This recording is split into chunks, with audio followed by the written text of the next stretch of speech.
Welcome back, everyone. Obviously, first things first, we need to address the haters. Let's go ahead and look at this photo someone sent to me. So this person shared my Superman Ride System Explained, my panel review on Facebook, which, thanks. All press is good press. And she's hating. I can't believe I managed to watch this a second time, which thanks for the watch time. You watched it twice. My head still hurts from watching it the first time! Exclamation point. Well, then why'd you watch it again? Who is this guy and who trained him? Well, I'm the best ride operator Six Flags Great America has ever had, and I trained myself, thank you. You don't lock, then latch. Wow, read the comments, idiot. It's almost like I pinned that comment 3 months ago that says I switched latch and lock, which, sorry, by the way, that in my 18-minute video I forgot, a little detail here. You don't want to, he is clearly one of those people that would lock first, just blah, blah, blah. Nope, you're assuming. You know what happens when you assume? Make an ass out of you and me, idiot. I cringed to this whole thing because of how horribly he explained everything. Well, you know what? When I'm watching a YouTube video that makes me cringe, I change the video. I don't watch everything. Hashtag leave my ride alone. It's not your ride. It's actually owned by Six Flags Great America. They made the payments on it. You're just some low-life lead that... I know why, I know some of the things you did. Oh, I worked at Cedar Point. I'm pretty hot, whatever, And this stands for no problem found. Who knows? Like, wow, you're so into the Six Flags culture, you haven't worked there in so long, but you're still using NPF. Like, who cares? I wish I was friends with you so I could respond to this, but I can't. You're an idiot. Please continue to use comments, or please continue to use periods after every word. That really emphasizes your points. I'm really glad that you enjoyed my video. But anyway, let's get back to why we're here. Little Dipper. So, some interesting facts here. So I worked at the Flumes in 2012, but then when they closed because it got too cold, I worked at Batman, and the Batman unit was Batman Little Dipper. And back then, Batman was kind of chaotic, so during Fright Fest, when there were 40,000 people here, it was kind of nice to hang out at the Little Dipper. And this is me back in 2012, so any name that you decide to call me, I've been small my whole life, so I've heard it, so it doesn't affect me. So continue to leave comments. As you can see here, how old are you? Every guest that would walk by. None of your fucking business. But anyway, so the panel was very simple.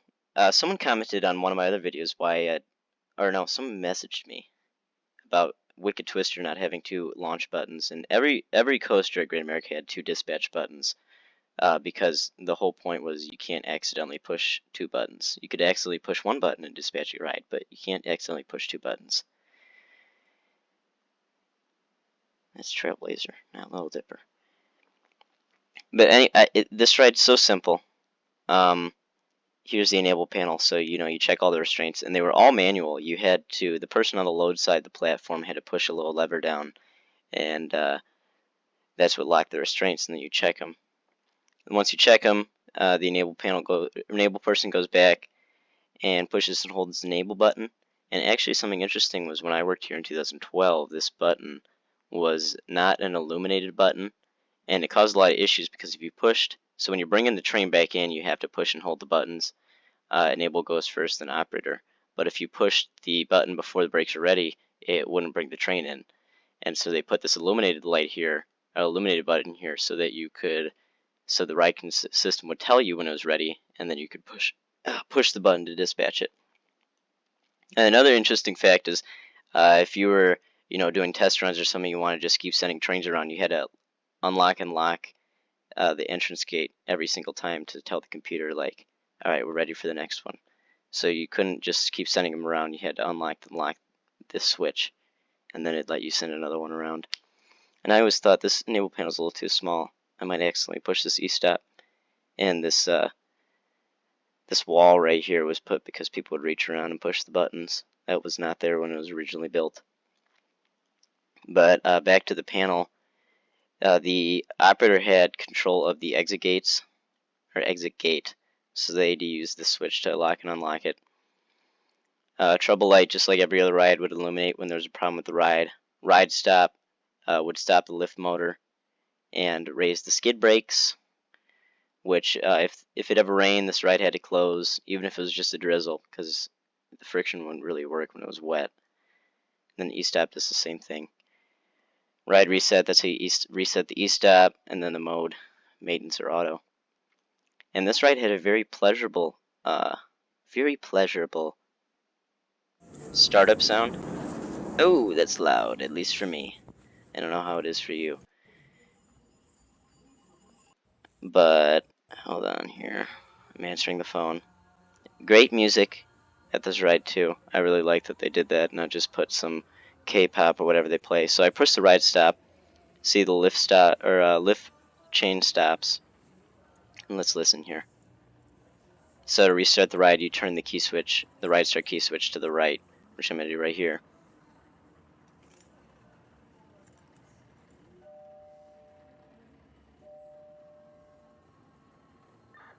And if it was an E-stop or something, that tone would play a lot longer, but it was very pleasurable, very pleasant. It would just come through the speakers, which was interesting. No other ride does that. It would just play that tone through the speakers. There was no horn or anything. So that was cool. Another thing about this ride was that you had to train people on was, so the lift, you've got two speeds, idle and high, and so if you ever sent a train and it didn't go to the high position, it was just idling, you would actually stop it and we'd evac people and then send the train around empty because we didn't want it to valley, which it valleyed. I remember someone valleyed it, an empty train, in 2012 when I worked there. I heard about it.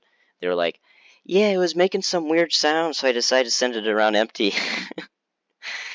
Like, maybe if it's making that weird sound, you just leave it and call on the people who are paid to diagnose the weird sound, not just send it around empty and then valley it.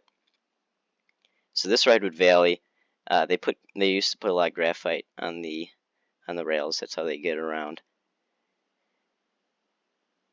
But yeah, I mean, not too much with this ride. You kick the lever, close the restraints, and then you send the train out with these two buttons, which with this ugly lockout on here. Let's talk about that again. Gross. But yeah, I think that's all we got to talk about the Little Dipper. Short one here. Still upset about the water slide. And anyone, I won Best All Clear in 2013. Here you can see I'd give this a 7 out of 10. When I won the award for Best All Clear in 2013, my arm was much straighter. Pop and lock the elbow.